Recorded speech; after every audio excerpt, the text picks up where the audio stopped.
Howdy everybody in YouTube land. So I want to make a video on how to service Powerbook floppy drives. Now, the particular drive that's inside this enclosure is the same exact drive that's in the Powerbook 100 series, the 140, 145, 160, 165, and so on. It's the exact same drive that's in all of those machines. I don't know about the newer ones, like the 1400, the 3400, the 53. I don't know about those. Those are probably different. I'm not sure. So the information in this video may not apply to those newer machines, but if you're working on a PowerBook 100 series machine, it should apply. I've already serviced one of these because I was running into weird issues, and I'll get to that in a minute. I don't remember which one it was, but we're going to go ahead and go through with it on video because I don't know if there's any videos out there that teach you how to service a PowerBook floppy drive. So we're going to do that in this video. These drives, fortunately, are fairly easy to take apart. You just take this door, flap it down like that, remove it like such, and then the door will fall off, of course, which will release that out of the way. Now, on each side are these little plastic inserts. You have to remove those on both sides, like so. Well, that one just fell out. I think this is the one I already serviced. When they fall out, you can actually slide this forward. And it's very hard to do because it's latched in difficult. It's like there's like clips. So to get this apart, you have to just pull forward. But anyway, I'll put the camera down like that. Pulls forward, and then you release it. There we go. That's been removed. See, there's like these little clips thing, and it goes down like this, and then it snaps back. So that's how that goes together. Drive pretty much is the same exact drive. Now that we have extracted the drive, it's the same as any other PowerBook. We have to get this thing apart. So to get this apart, we just take this metal shield here, and there's 4 clips. There's 2 here on that side, and there's 2 here on that side. Now, you don't have to take these rails off. However, this rail here, to make your life easier, you should go ahead and remove it. And you'll see why in a minute. So we'll get that out of the way. And then we'll just pop this little cover off, which I got to use both hands to do that. Once you unsnap both sides, it lifts off like that, which reveals the main circuit board. So to get this board off, we have to undo all of these cables. So we'll just remove you here, which is not that hard. We just pull it like that. Remove the stepper motor cable, like so. And then we remove the drive motor cable, which goes down to the bottom, like so. Now, remember how I said we need to remove that bottom rail? Well, here's why. Because we have to move this cable out of the way to unplug the head cables. So we need to get those head cables removed. Head cables are removed, and there's approximately 1 screw that sits right here. So we have to remove that screw. We have to remove the washer. So that is now out of the way. And then this board just lifts up in the rear like this, generally, and then out it comes because it sits into these grooves in front, and there it is. We removed it. Now, the reason why we want to do this is a couple reasons. One, these have a similar problem that the other desktop style floppy drives do. There's a bunch of lubrication joints that you have to clean up and get that all relubricated. But also, on the bottom of this board is this nice little 47 microfarad 6 volt cap, which leaks. You can see that right here. So we have to get that replaced. That is the biggest thing. So we need to change that out. But we also need to relubricate these joints. So we're going to start with the hardest task first, and that is to get this thing apart. In order to get this thing apart, we have this whole tray assembly here, and we have this eject motor. So the first thing I like to do is I start with the eject motor. Now there's this little spring, so you've got to be very careful and get your screwdriver in here. And then that screw will release just fairly easily. And then, of course, I have to remagnetize my screwdriver because it just, welcome to, magnetic screwdriver hell. And then the eject motor will come out as long as you free this little clip up back here. So we have to loosen that up and then just kind of push on it like that. Oh yeah, this is the MPF22A for anyone that's wondering. And then you slide up like so. Generally. There we go. That's the eject motor assembly. Fortunately, these do not have the cheese gear that's in the other drives, but you do need to service that because it's packed full of grease that goes hard over time. Okay, now, the other thing we do is we pop these springs loose, which they won't come off because they're crimped around this little hole right here. So they're not going to go flying across the room, fortunately. So we just release it right here. And then we release it right here. And they don't go flying across the room. The next thing we need to do is remove this front dust flap like so. And then, careful, there's a spring that just hooks right there. So we have to loop this guy out of the way and get the spring loose like that. So we can move that out of the way. The other thing is we have to get this carriage assembly out, the caddy. But the issue is we have these little hooks that are in the way. And you can't like push to the bottom because it's very similar to the desktop drives where you have this eject thing that slides. Well, it only goes back so far. So what we need to do to free this up is there's a pin, this little plastic pin right here.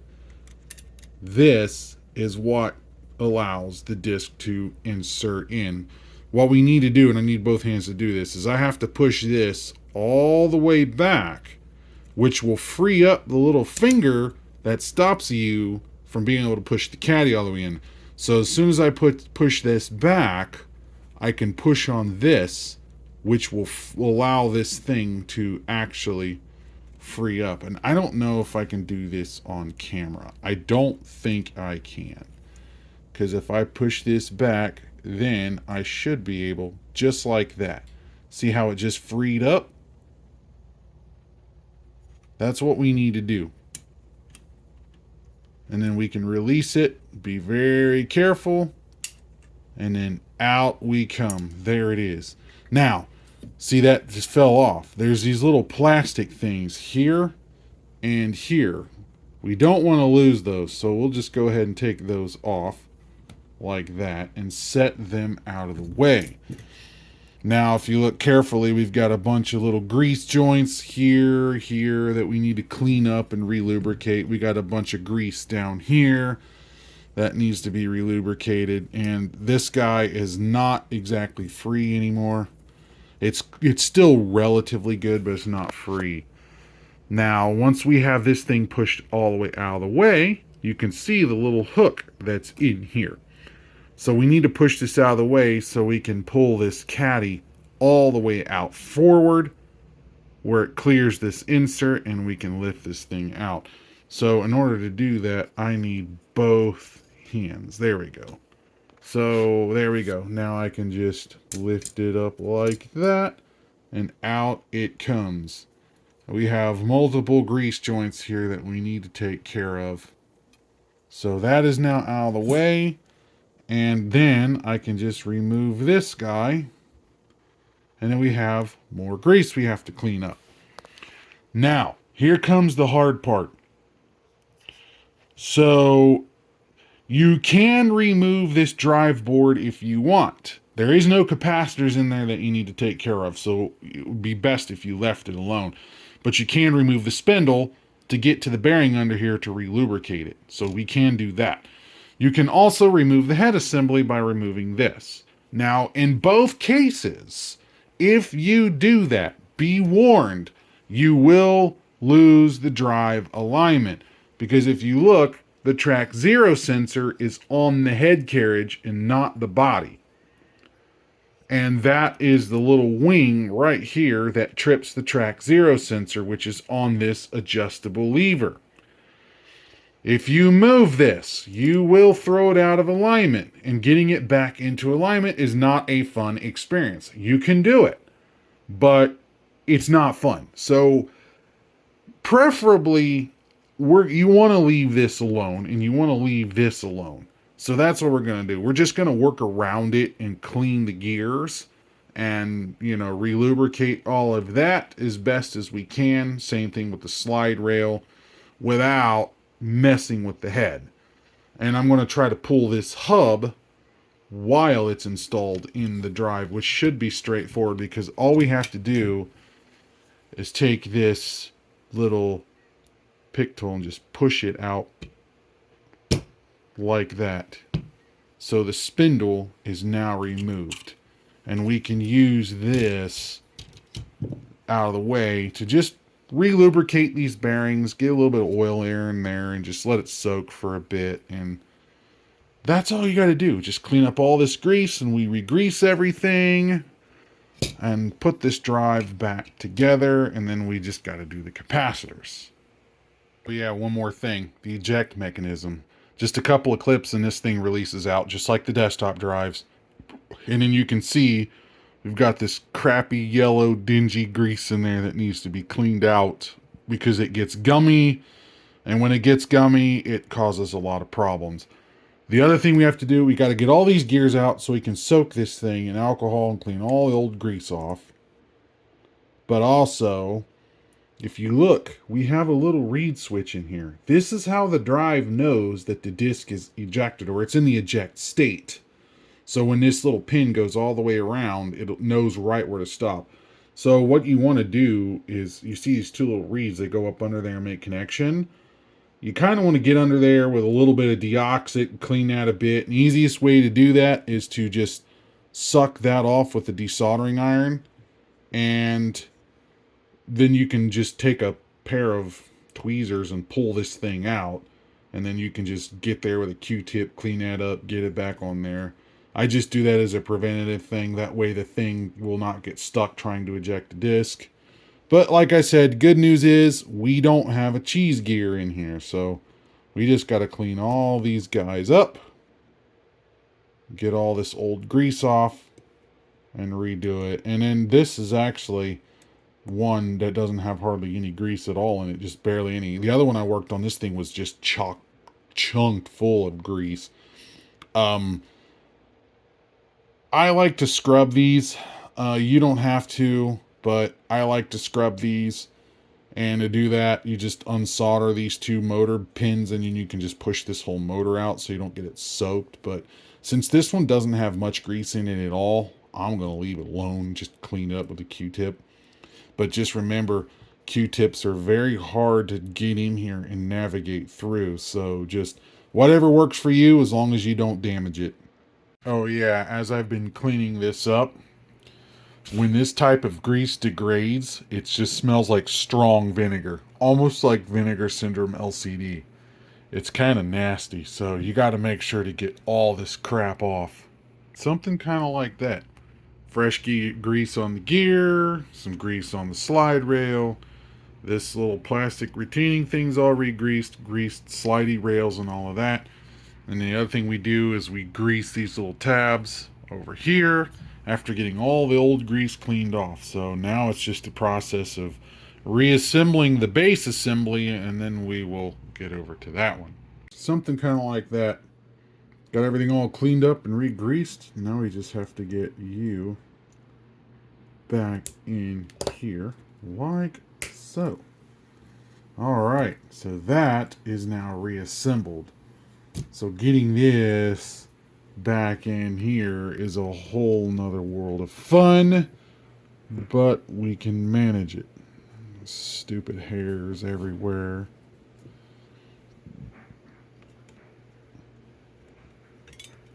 Just gonna line it up like so, and then get you pushed into that little groove right here. And there it is, all snapped together. So we are good to go there. Now, getting this screw in is going to be all kinds of fun. There we go. And that's it. Done. For the mechanism anyways. The only thing left to do now is, first off, I got to get the grease off of my table here.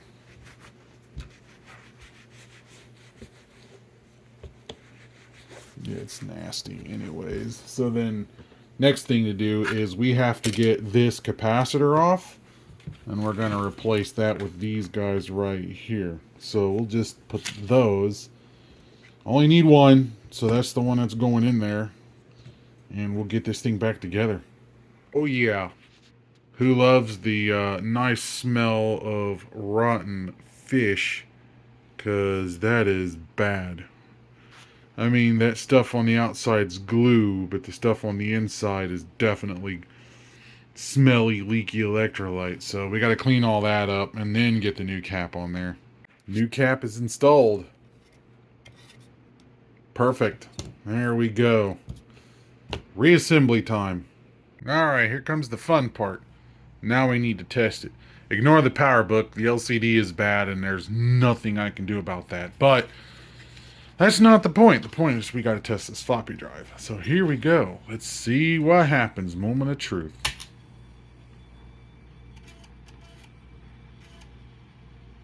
There it is. Alright.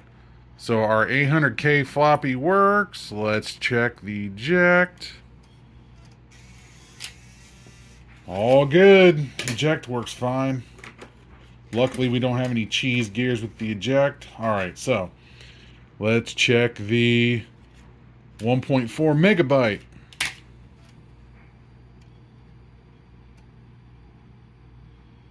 Yep, looks good. We're good there. So the floppy drive is working fine. Alright, now I'm going to check startup. Make sure it boots. So we're going to restart this computer, reboot it, and make sure this drive actually boots. It should, but you never know. Oh, there we go.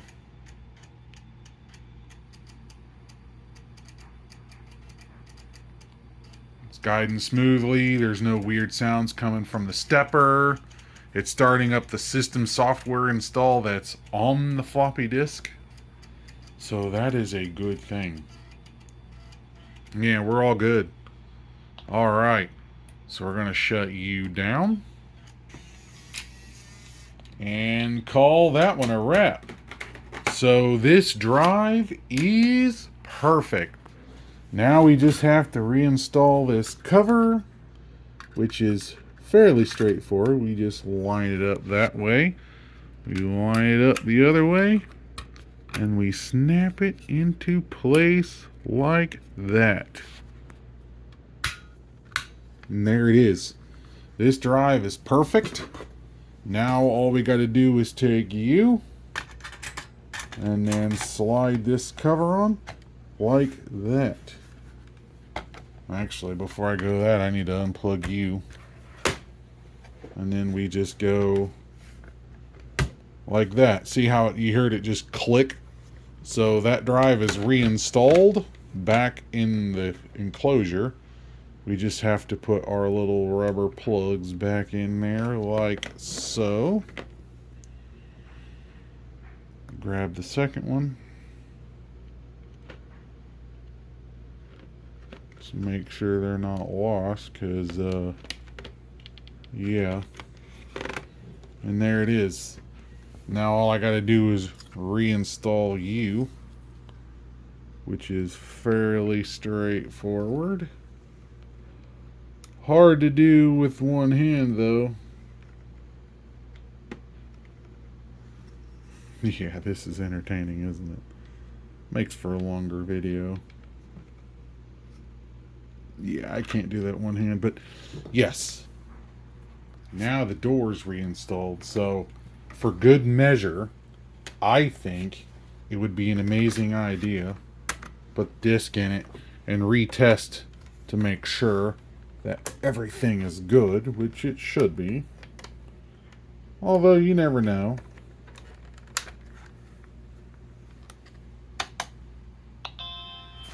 We'll check you out and make sure it starts up, which it should, but you never know. We'll see.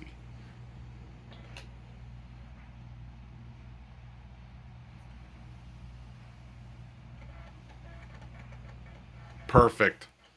This drive is fully restored. Now, this drive was probably working fine before, but you gotta think, we got a leaky cap and, you know, some grease type related activities, just preventative maintenance type things. So that is how we service a Powerbook floppy drive. So hopefully you can take this information and use it to your advantage. Hopefully you learned something. If you enjoyed this video, don't forget to hit the like and subscribe and all of that fun stuff. If you have a comment, please feel free to leave one. Until next time, guys, thank you for watching.